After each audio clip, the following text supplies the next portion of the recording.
Black Politics Today. An eye for what's at stake in global politics and your source for the social, economic, and political impact of public policy on the African American community.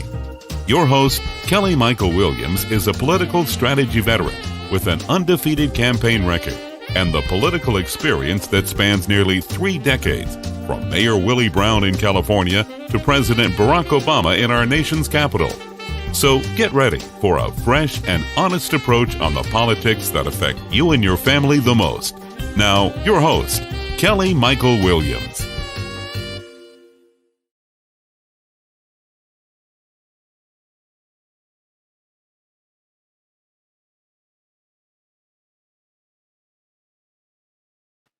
Welcome, welcome, welcome. Welcome to the show, everyone. How you doing? I'm your host, Kelly Michael Williams. I am glad and excited to be here, back in the seat again. With the pandemic, with COVID, with just summer recess, it's good to be back in the chair again and talking to you and getting ready to, get back into this groove again, so to speak. We're going to try to make sure that we can highlight some of the issues that have been going on and what's been impacting us over the last few months and trying to get things back to normal. But as we can see, normal's not going to be normal because clearly the pandemic, is going to, or COVID is going to come back. It may not be complete lockdown, but it's certainly going to be some big issues coming up in various states, especially in the South, and those who are in the South know Alabama, Texas, Louisiana, Florida, Georgia. It's crazy. It's crazy. But I want to welcome you here to What's at Stake right here on Black Politics Today. Thank you for joining us tonight. As I said, the summer recess for Congress just ended. Now they're on August recess. They take so many darn recesses. Hey, in my opinion, the Senate is about to go into recess, Friday, I believe it is. But in my opinion, I personally feel that Democrats really don't have and have not put together a clear realization, or they don't have a clear realization of how to plan their legislative calendar and agenda. Because it seems to me that you would not go on recess when you have so many bills that you got to get passed and you're running out of time. Because after this recess, I think they're in until end of October. So it'd be, they come back at the end of August. So it's September, October, then they're on another recess to the end of the year. And it's crazy.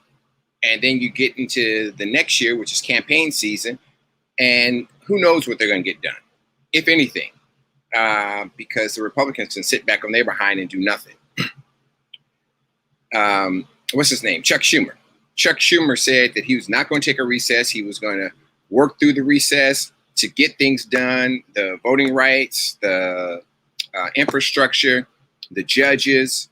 And now it looks like he's getting ready to take this recess because they got the infrastructure in place where they're supposed to try to pass it by Friday. But even if that happens, you still got these vacancy in judges. You got to get that done. You got voting rights that you need to be sitting there trying to, make their butt sit down and negotiate that. If you're not going to put together something to block the filibuster or change the filibuster, you need to do something. I mean, Mitch McConnell did not have a problem with that.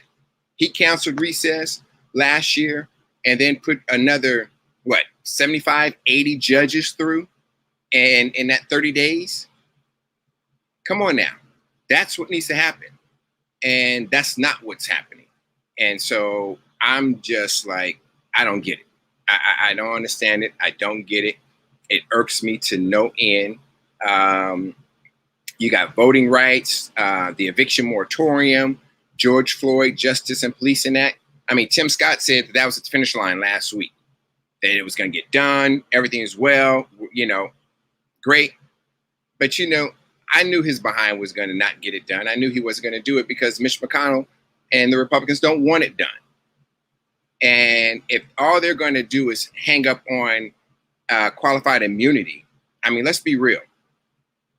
All that's saying is that these cops, when they don't act in the proper duty and proper way of their duty, they can be sued civilly. Now, if they're on the up and up, they don't have any problem. There shouldn't be an issue. But only are you concerned about that when cops are just pulling triggers anytime they see something brown or black and they don't care. I mean, bottom line. So I knew he wasn't going to get it done.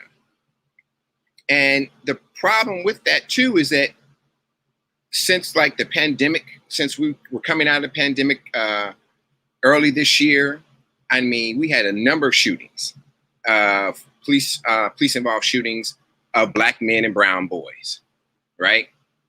And ever since then, we've had a number of just stupid, asinine, nonsensical shootings that made no sense. They made no sense whatsoever. I mean, you had on one hand the shootings of, unarmed people that clearly were not always justified. Now, they're going to try to tell you they're justified, but they were not all justified. But then they don't want to prosecute because that's what happens. They never prosecute when it has to do with someone that looks like us. I mean, we were lucky with George Floyd and Derek Chauvin. We were lucky. And we were lucky we got a verdict because the prosecutors did an excellent job with that. But in the norm, that never happens. And certainly not 20 years. That certainly doesn't happen. But now, again, you have these folks shooting up innocent people. I mean, from Chicago to Texas to Tennessee to here in DC. It's just getting crazy. Gun violence is all over the place and it needs to stop. And for the life of me, I don't understand what it is about summertime and because it's warm weather, people got to lose their darn mind. Oh my God, it's hot. It's going to be hot. So I got to get a gun and I got to go shoot somebody because I'm hot. I'm sweating. Find your butt a darn air conditioner or a fan or a bottle of water, dump it on your behind and sit down. You don't need to go shoot somebody. You don't need to go kill somebody. Especially 6-year-old kids, children, innocent bystanders because you don't know how to aim or you shooting at different people, just crazy. Or you got an automatic weapon and you just going off on people.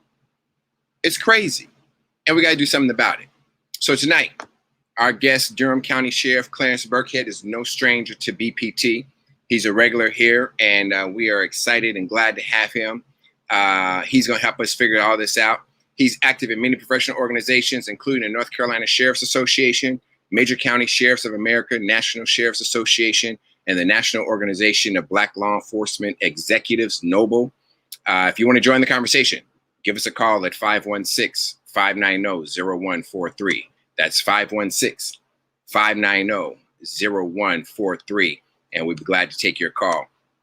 And we're going to, let me welcome Sheriff Birkhead to the show. Have him come on in here. Big B, how you doing there, man? Oh, good evening, Kelly Michael. I'm doing well. It's so good to see you. It's been way too long. And as you said in your monologue, there is a lot going on and so much to catch up on tonight. Looking forward to this conversation with you and all of your listeners. Absolutely, absolutely. If you want to join us, again, you can give us a call at 516-590-0143, or certainly you can hit us up in the comment section on Facebook or YouTube, and we'll take your comments and pass them on, try to answer them if we can. And so welcome back, Sheriff. And yes, there's a lot been going on. You've been doing a whole lot. But let me start with this Delta variant. I mean, how have you been holding that at bay? What's your secret, man? Well, it's really no secret. And I wish all of those out there who have not been vaccinated will listen to at least one way that we can prevent or at least slow the spread of this Delta variant, and that's to get the vaccine. Here in North Carolina, we've had good response, but we are still well short of the 75-80% that we were looking for and hoping for to create herd immunity. But here at the Durham County Sheriff's Office, we are about 75-80% vaccinated. And we are doing everything we can, particularly in our detention center, where we are responsible for those 355 or 360 individuals that are in my care and custody, to make sure that they're protected as much as possible from this virus, and that they and their families can remain safe once they return to the community. So if you're out there listening to us tonight, please get the shot. If you have not, practice the 3 W's, wear the mask, wait 6 feet apart, and wash your hands, get the shot. Tell me about it, man. I'm sick and tired of these folks talking about, I'm not going to get it, I'm not going to get it. And what kills me even more is the black folks talking about, I'm not going to get it, or I just decided now I'll get it because so many people in my family died. Well, that should have been a key for your behind in the first place. Exactly. Yeah. In my line of work, we call that a clue. And when you find a clue, people need to act on it. And I want to encourage my black brothers and sisters to get the shot, because we are dying at an alarming rate. Yeah. That's a clue. That's a clue. I love it.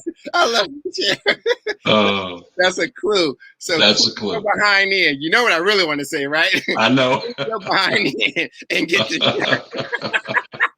Oh my goodness. Man. That's gonna take me out the rest of the day, boy. That right there was good.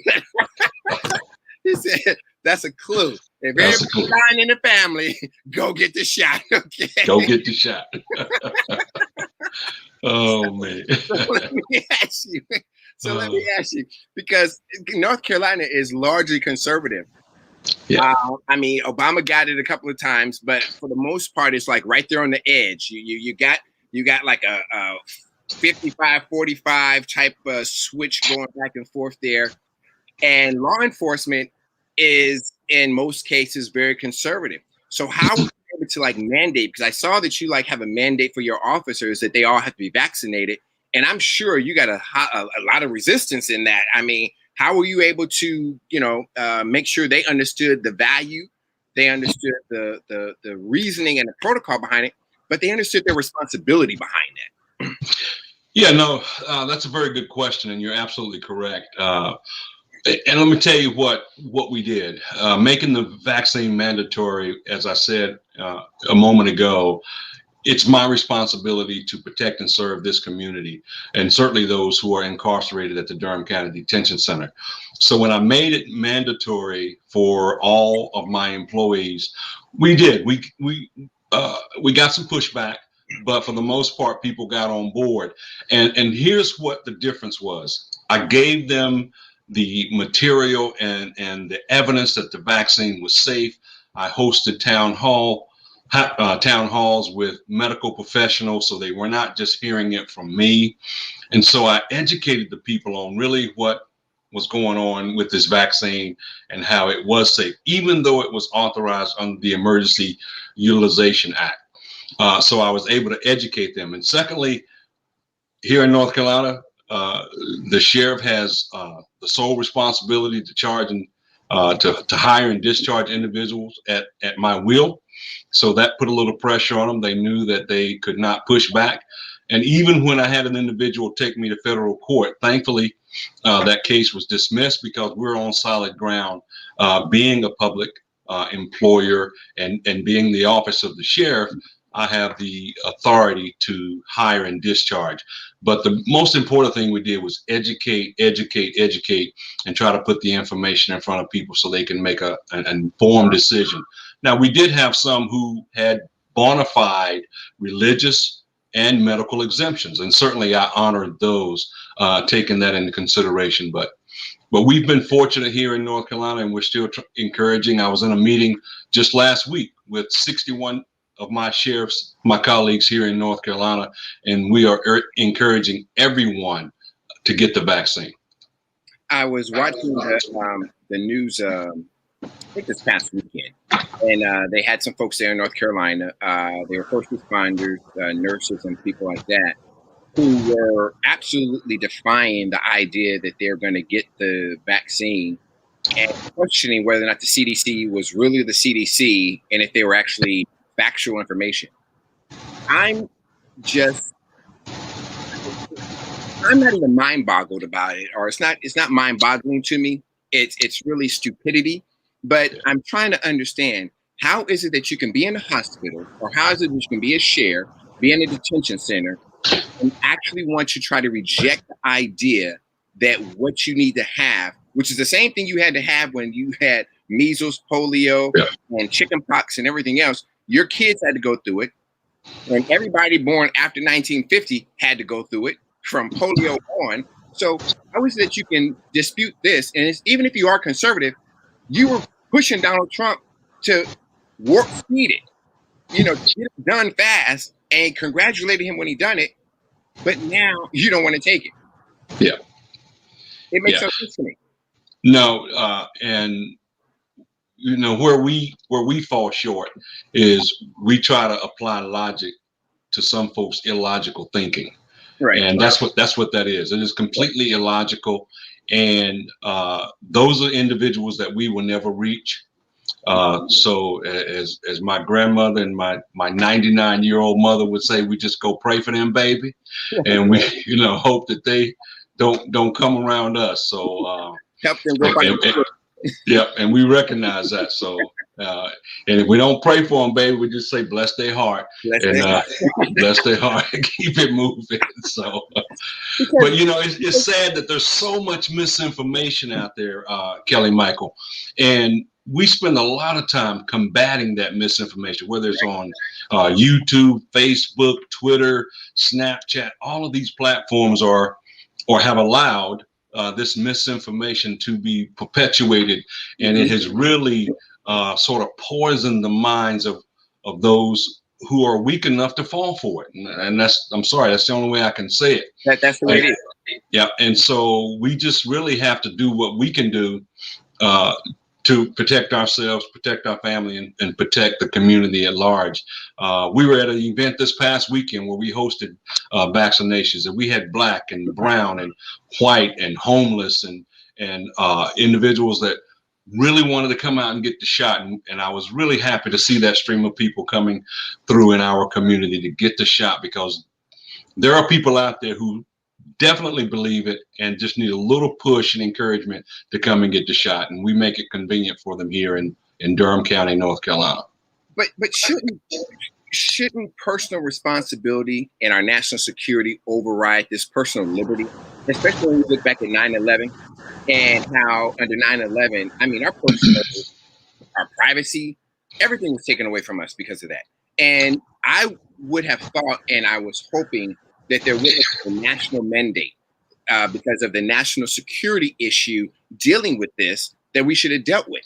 Shouldn't that have been something that we looked at where we could have taken it to where it was mandatory for everyone, just like all the vaccines we have to give our kids, and deal with whatever lawsuits or whatever come about because of the national security issue of it? And it's a national pandemic. It was global. It was everywhere. Yeah.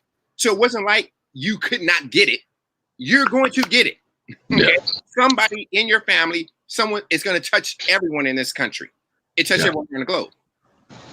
No, I think you're right. And I think President Biden has fallen just short of making it a national mandate. He now has mandated that mask wearing and vaccination for federal employees in federal buildings and things like that. I think where we are today in this national climate, if you look at January 6th with the insurrection, right. You look at people who are screaming their liberties and all of the other rhetoric that goes along with what we witnessed on January 6th is probably why he did not do a national mandate. It would perhaps create more of evil and resistance. So I applaud what the Biden administration has done to date, pushing the vaccine out, instituting the mask mandatory wearing, and just really trying to feed the masses with information. It's unfortunate that we do have those who are resistant. Are resistant to that message. And again, we just got to do what we can to protect those who will listen and offer them an opportunity to stay healthy, because people are dying at an alarming rate. You know, Florida is leading the nation in new cases every day, hospitalizations. We're seeing our numbers go up here in North Carolina, and it's in areas where largely red parts of the state, and they're just still resistant. But I'm optimistic that we're going to turn the corner. Oh well, hey, let it be as it's going to be. Let's talk about crime, man, because as I said in my opening, crime is on the rise, literally across the country, and I just don't get it.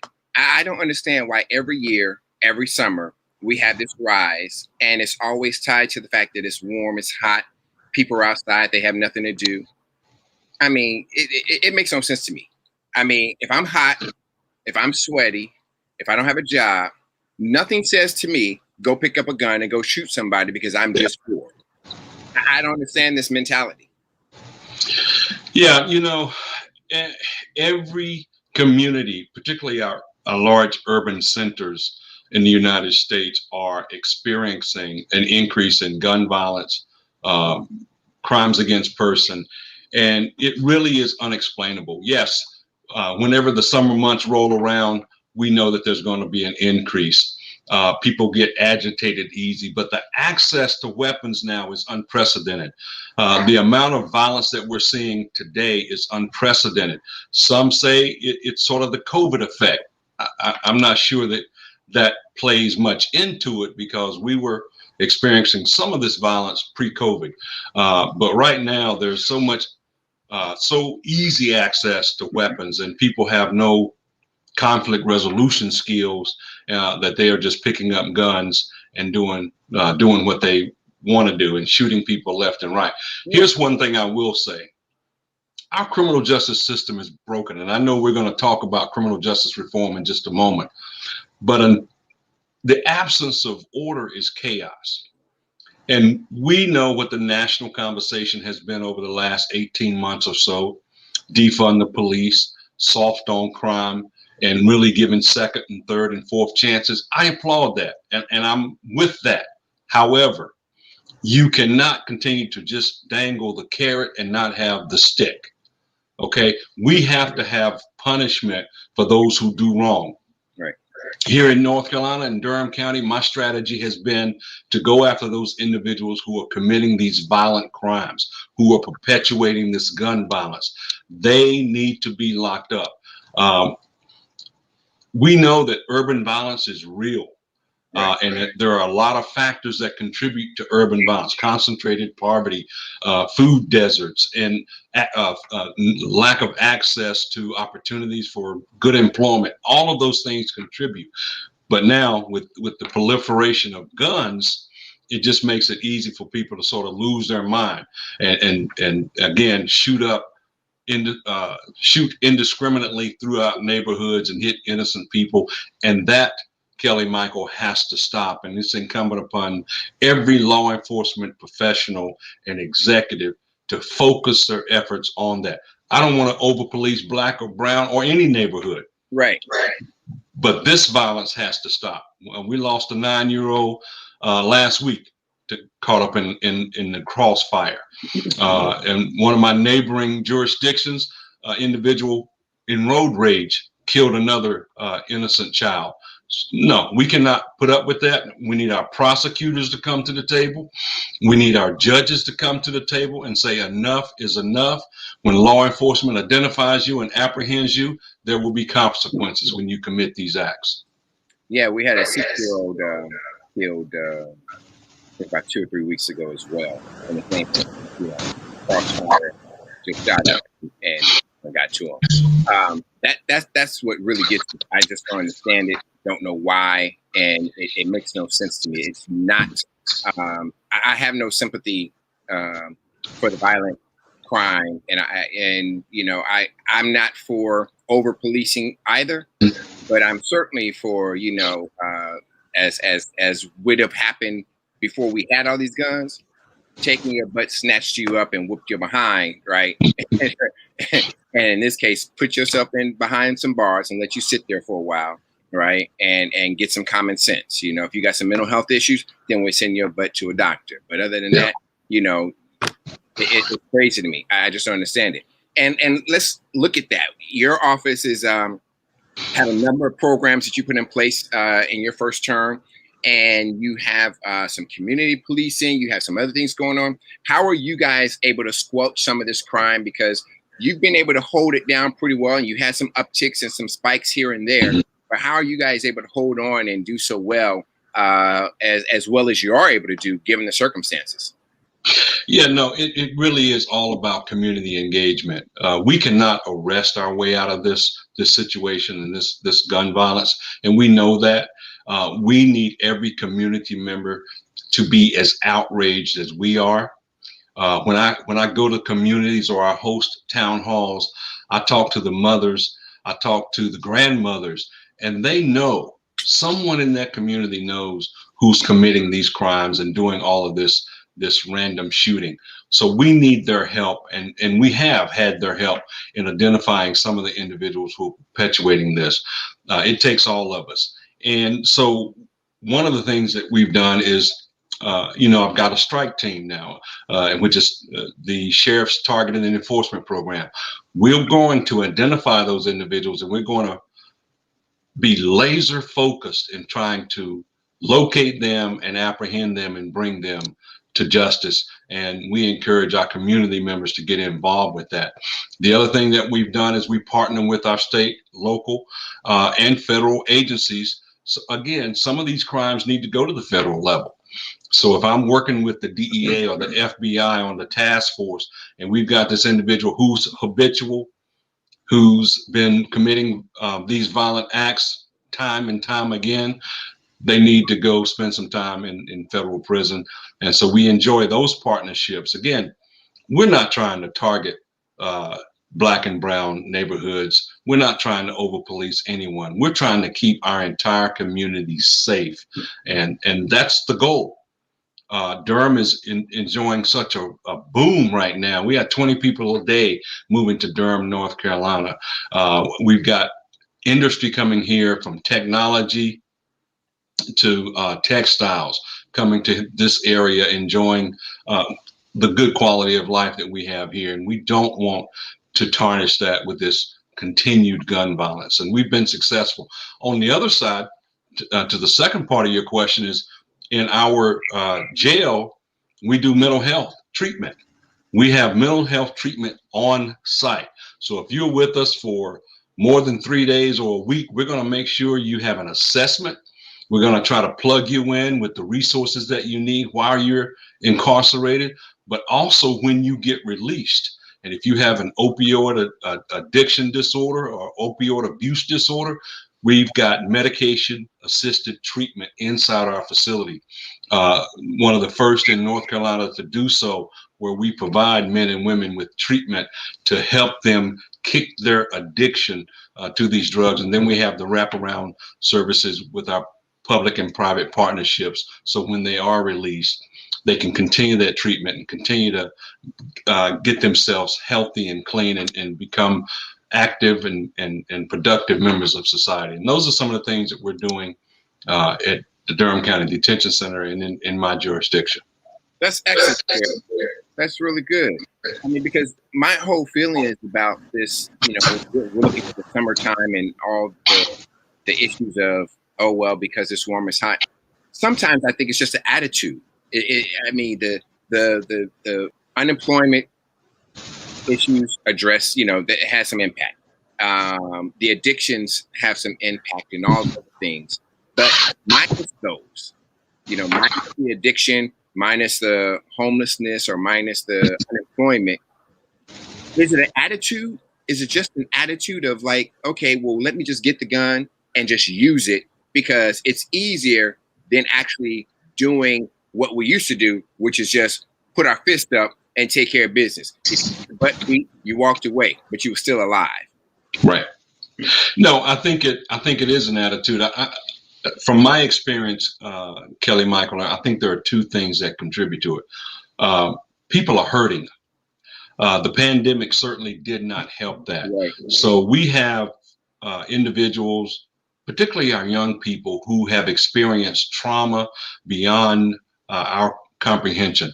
And as you know, violence begets violence. Mm-hmm. So, not to get too therapeutic, but we have to find a way to break the cycle of violence. And whether it's domestic violence or neighborhood violence, that creates the propensity for more violence. And most of these individuals that we've seen through my unscientific researches, they've been traumatized or they've been victimized somewhere along the line in their young life.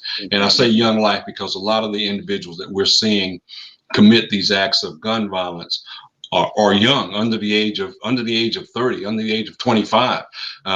We've recently had one offender who was under the age of 16. So there's some trauma in that young man or that young woman's life that has not been addressed. And whether that's didn't have access to the mental health, or they were in an abusive home or something. So we have to look at it that way. And so when we apprehend these individuals, that's why we do the mental health assessment in-house and we try to plug them in. They still have to be held accountable for their actions, but let's treat them for the trauma that they've already been victimized with or been subjected to, because something made them commit these acts of violence. I don't believe that you're born a killer. I don't believe that you're born bad. I know years ago in my criminology classes, we talked about they're just a bad seed.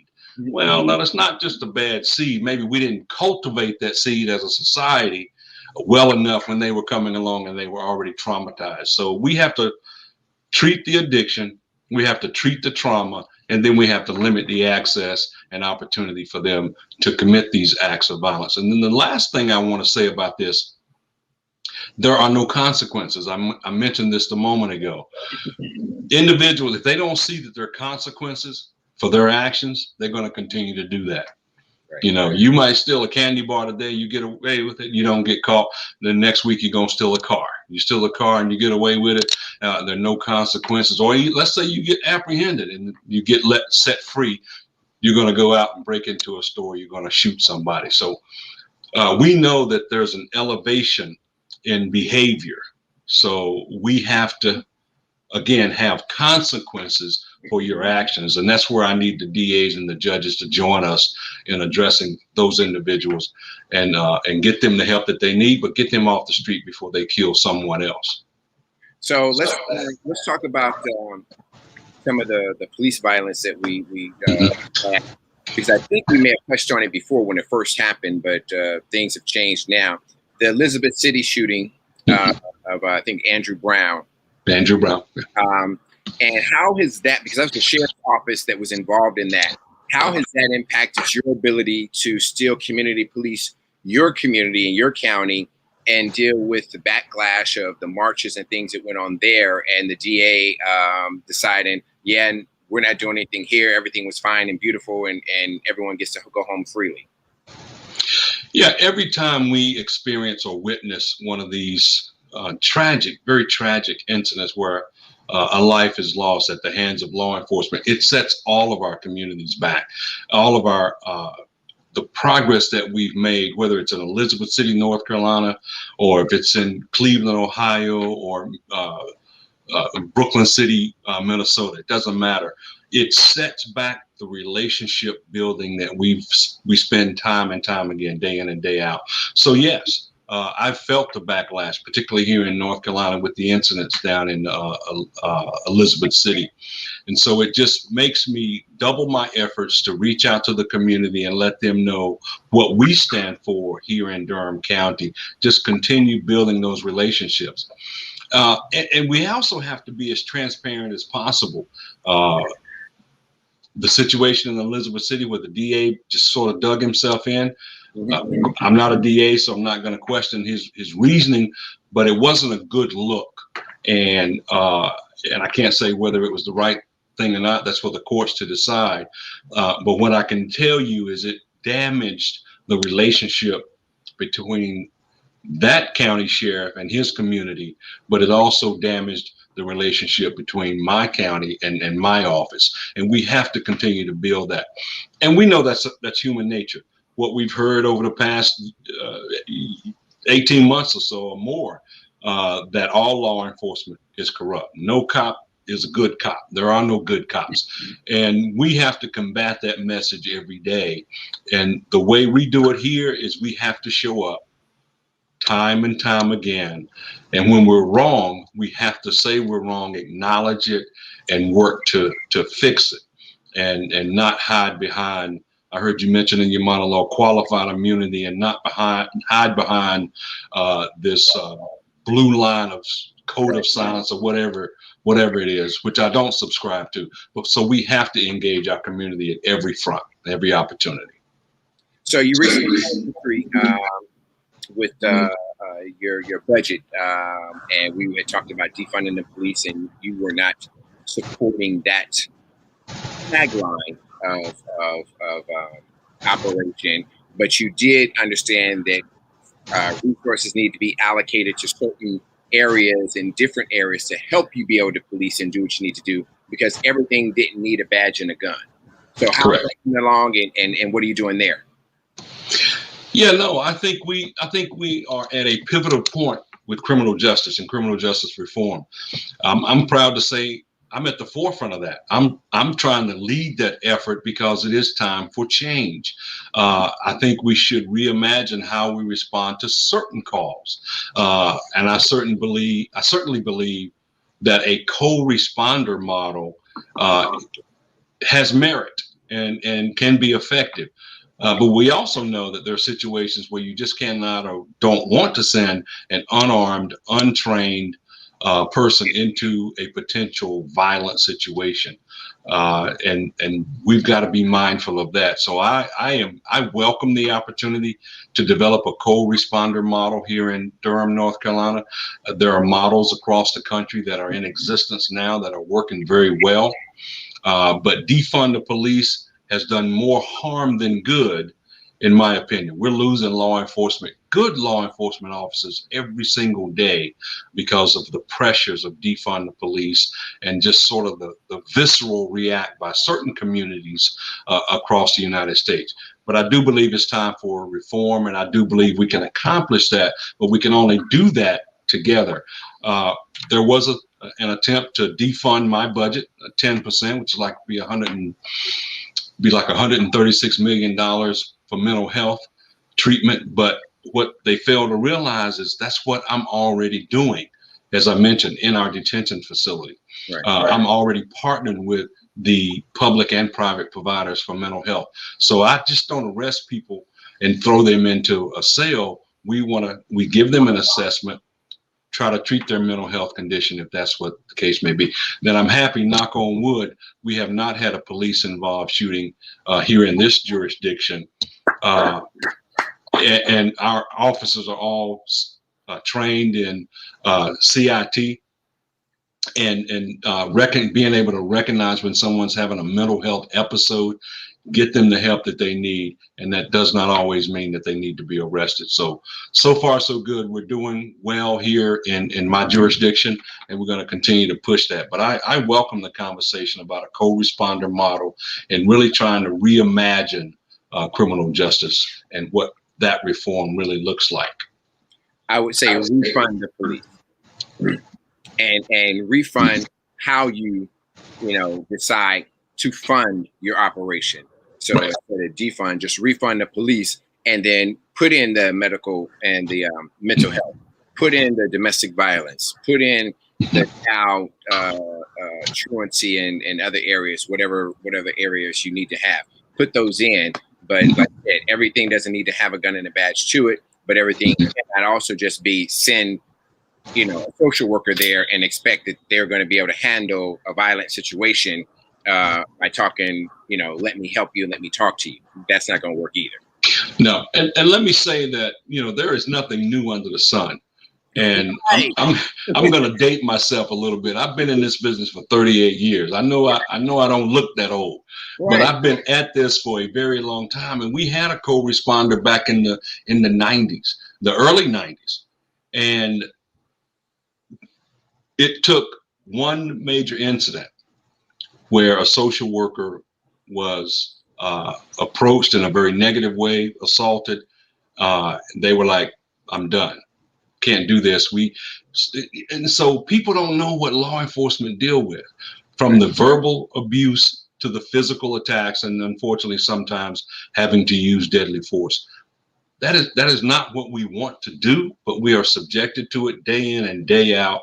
But we're trained to handle it, and what we've got to do, if we develop this co-responder model, which I hope we do, is select the right people to let them know what we're up against. So when they are faced with an individual who is combative, who is verbally abusive, who is having perhaps a psychotic or mental episode, that it doesn't freak them out. Right. I've seen veteran cops get freaked out. So I know if I can take, a civilian off the street who's never been exposed to that, that could worsen the situation. So we've got to really think about how we train up these civilians to respond alongside law enforcement, not instead of law enforcement. And we all have to be on the same page with the relation training, whether it's CIT, verbal judo, de-escalation, whatever it is that we come up with, we all have to be on the same page. Because again, we don't want to lose lives while we're attempting to save lives. Exactly. So you got the eviction moratorium has come up, and they ended that on Friday. Different states are doing different things. How are you going to handle that there in North Carolina? Because I remember when COVID first hit and there was the talk about the evictions and things going on before that first moratorium came. You were saying that in your county, you were halting all the evictions at that point in time.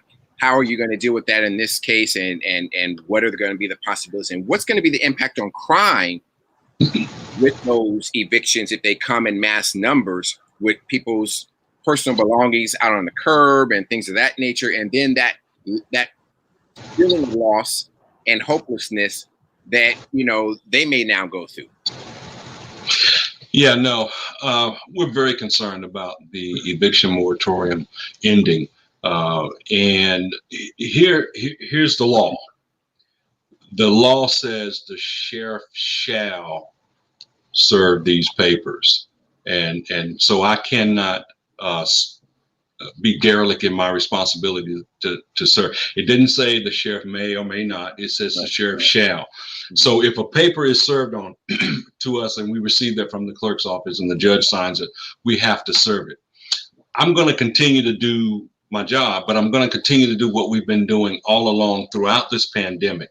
We did not sit anyone out of their home. We did not do that. We don't put people's stuff on the sidewalk if we can avoid it. We work with the landlord. We work with individuals. We work with our public and private partners here in North Carolina, and certainly in Durham. We have programs that are rent assistance program. They just like the one that President Biden announced last week. We have those dollars available. What's happening here is the dollars are not getting out quick enough. Mm-hmm. Individuals are not made aware that this program exists before the eviction notice is filed. So by the time they get to me, Kelly Michael, I think you've heard me say this last time, it's almost too late. Right. But I am committed, and my civil division, the officers who work in that division are committed to giving them the information, giving them an opportunity to make some phone calls, whether get connected with the HOPE program or with legal aid, get a judge to sign a stay of eviction until they can figure out how to navigate the system.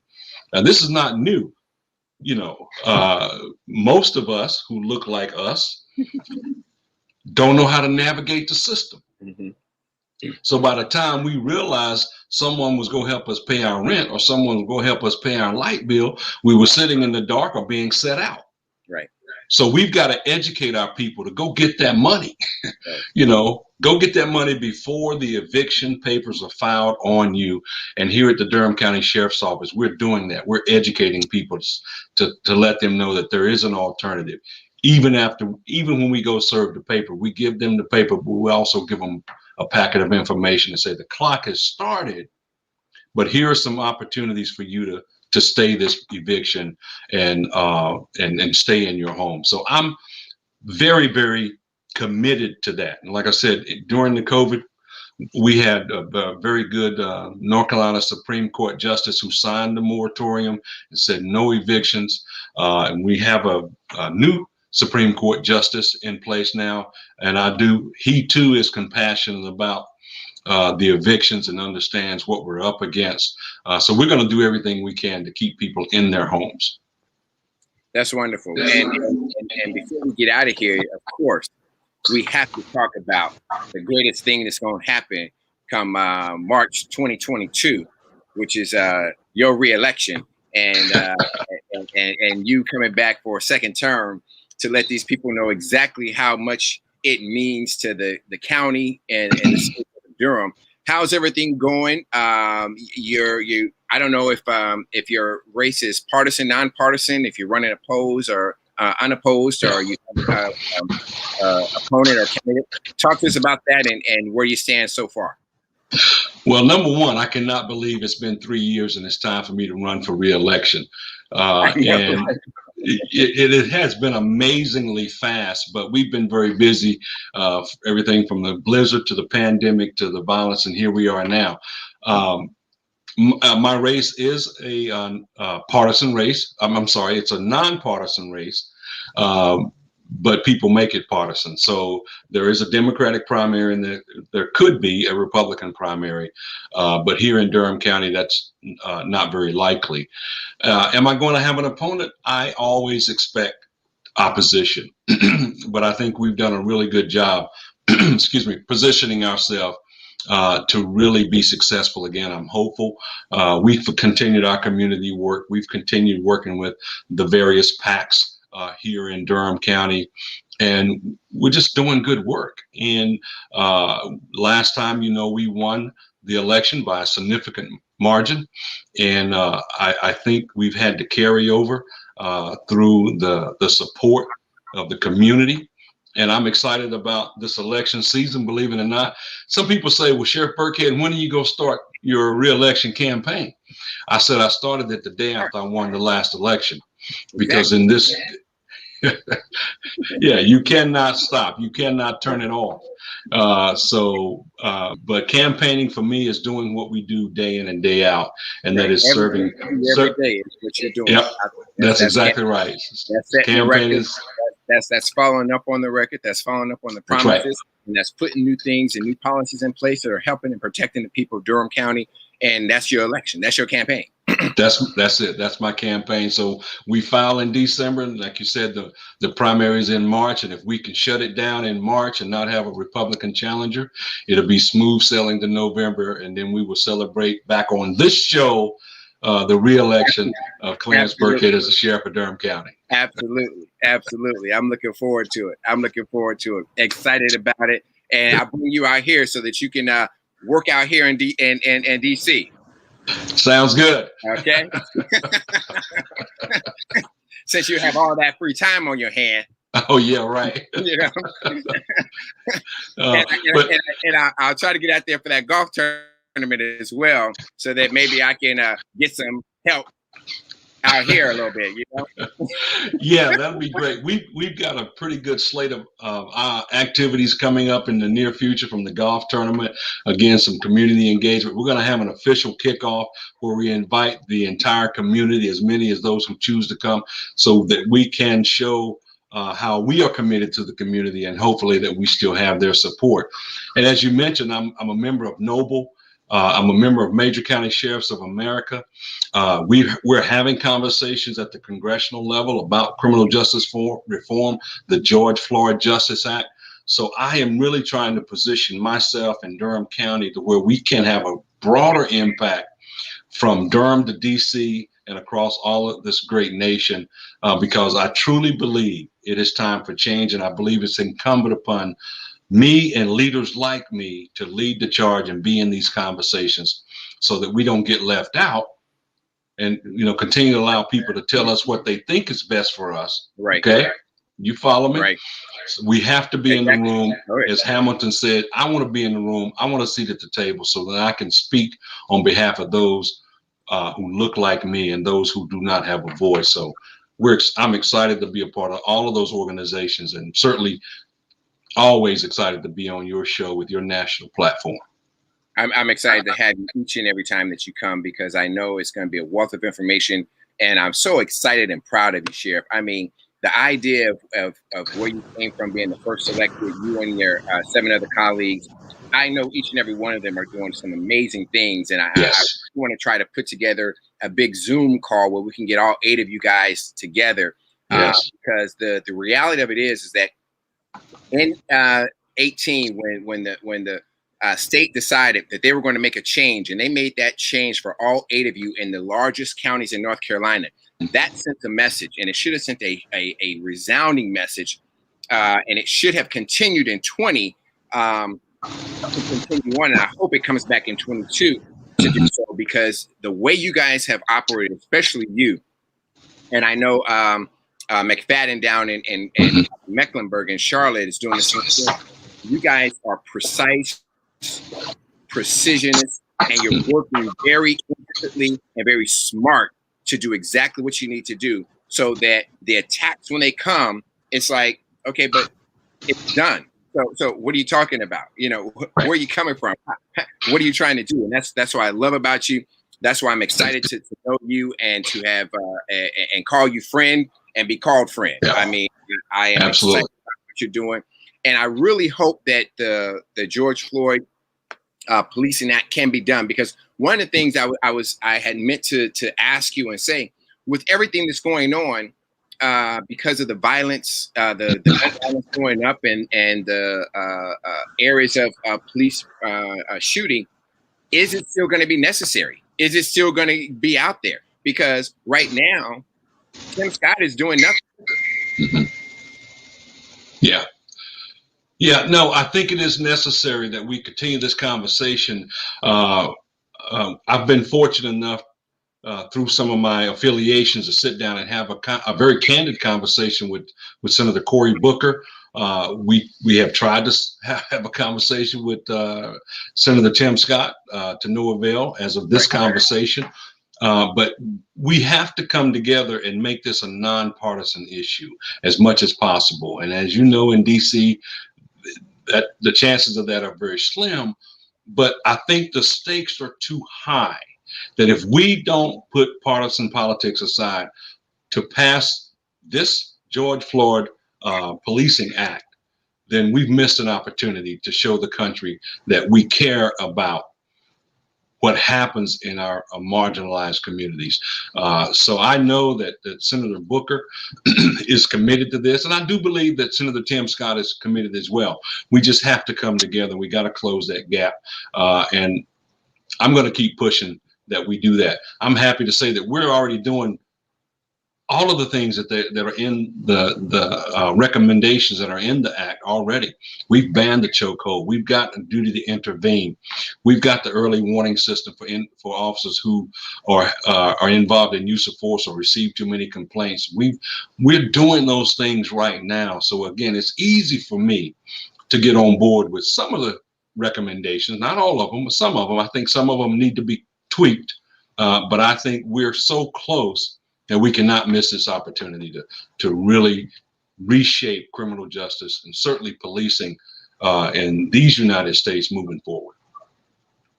Yeah, I was talking to a friend. I said the things we do as tradition and traditionally is no longer tradition, because with the pandemic and COVID, we've seen a lot of traditions and the way we do things traditionally out the window. It's time for a new way of thinking. It's time for a new way of operation and doing things. And as we're doing right now, if you can have Fortune 500 companies having their board meetings on Zoom and their office holders on Zoom, and they're still making money, and we created 62 more billionaires last year than we had the year before, then clearly we can do things differently, not only in policing, but in government and everything else that we have responsibility for. Scott's commitment is on the wrong side of the C and on the other side of the R. So it's a problem. So what's at stake for us, Sheriff? What's at stake for us as we deal with these evictions, as we deal with this gun violence, and as we deal with this Delta variant? Where is Black America going to be in the next 4 months? Because, Sheriff, this is August. We're already here. There's only 4 months left in this year. It has gone by like that. And I was praying Sunday morning. I was like, my God, it's August. Yeah. It's done. Yeah. You know? It's done. I'm looking for the beginning in August because we don't have time. Yeah, we don't have time to wait. You're exactly right. The time is, as they say, time waits on no man. And what is at stake is our very existence. Our lives are at stake, particularly as we are still dealing with this pandemic and this Delta variant. Get the shot, get the shot, get the shot. Our Black and brown communities are being significantly impacted by the COVID-19 and now the Delta variant. So we have to get the shot. And as it relates to the national scene and the local scene, because all politics is local, we have to get engaged and go vote. If we don't, just look back at look at January 6th. Look what happened in the last 4 years under the previous administration. We cannot go back to that. As Reverend Barber says, not one step backward, 2 steps forward, not 1 step back. We cannot afford to do that. Our existence is dependent on our vote, us getting involved. We've cultivated a culture of activism. I think it's now time that we move from protest to action. Right. I applaud everyone who's protested for anything, particularly Black Lives Matter and over the George Floyd tragedy. But now let's stop protesting and let's start producing some action steps, and that we start at the polls. So I encourage everyone to get involved in the upcoming local elections. We've got a mayoral race here in Durham County, North Carolina, Durham City coming up, and certainly then the local elections in 2022, and then the national scene. It'll be here before you know it. We'll be voting for another president. And we need to understand, people, that these states, Georgia, Texas, Florida, even I think Michigan's trying to do it, and I think they were trying Alabama, and they were trying it in North Carolina, but unfortunately your governor vetoed it. Yeah, these legislators want to be able to take away the power of the county and decide which votes they're going to accept and which votes they're not going to accept. That's right. And they've given themselves the power to say, we don't want those votes, and we're going to throw those votes out. We don't want these votes. We're going to throw these votes out. We only want these votes. And that right there is a sign of the end of our democracy.